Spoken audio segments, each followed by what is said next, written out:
West Hartford. So let's bring Chris up to the stage and move this along.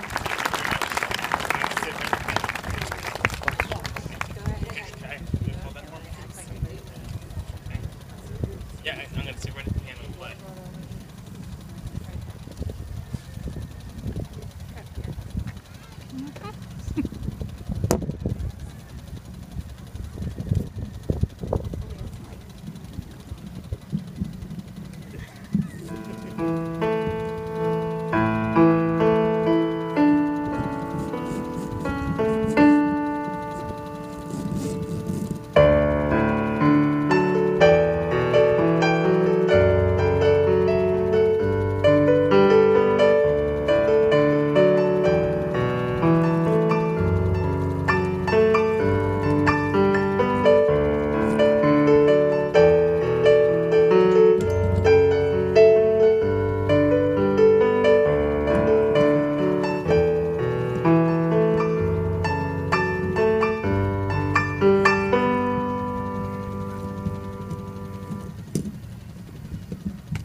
I'm sorry for the interruption in the music, but that's what brain tumors do.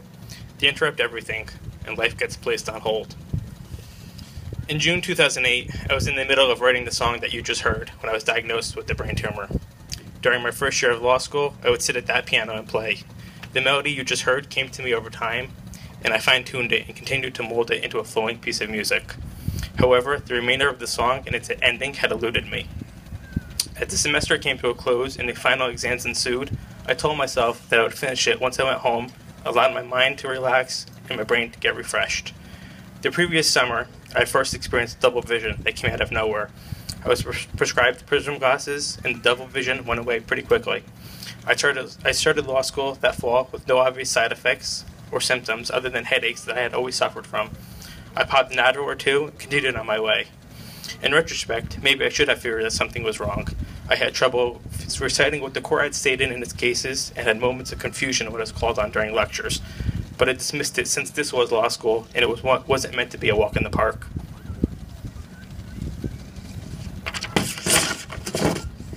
Then, on July 1st, 2008, lives changed.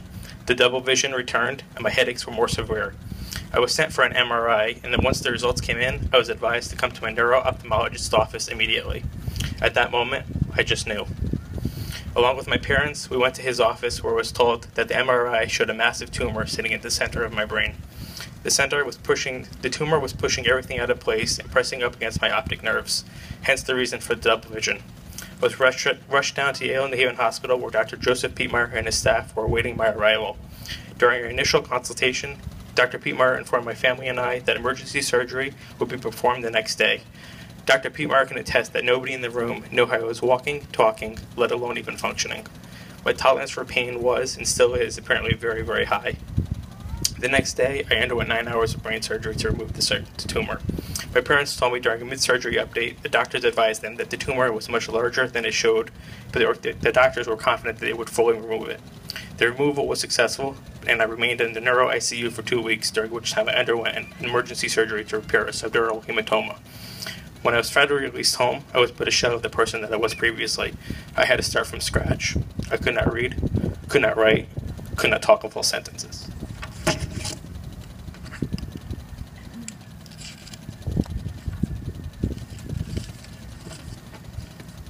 All that I wanted to do was sit at my piano and play, but when I did, only noise was produced.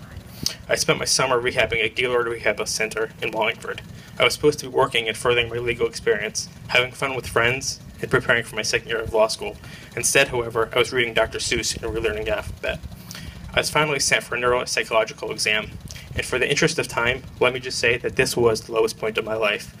I felt bombarded after question, none of which I could answer. The results were very telling. In the doctor's opinion, I I would never return to law school, and my cognitive impairments could have been permanent in nature, though they may improve over time. So what was I to do?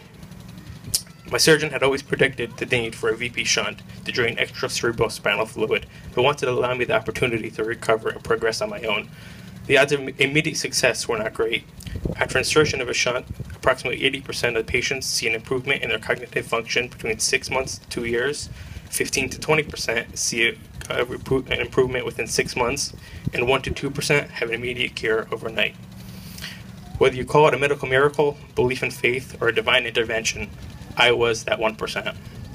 The morning after surgery, my parents came into the room and I greeted them with an enthusiastic good morning. I was engaging in full conversation, answering the doctor's questions. Everybody in the room was astounded. Within a matter of days, I was released home from the hospital and went on my way. While I have been in and out of the hospital again a couple times for a shunt revision and for gamma knife surgery for a small regrowth, nothing can compare to what happened when I went home after that first surgery. I went home and sat at my piano. I intended to play my song just to see if I still had it, and sure enough, I did. It was as if I had never stopped playing, and the tumor had never interrupted me. Over the next few months, I wrote the song's ending, but also found inspiration for its title, Brainstorm. This is why we're all here today, so that we can all finish our song. I hope that you enjoy the rest of mine.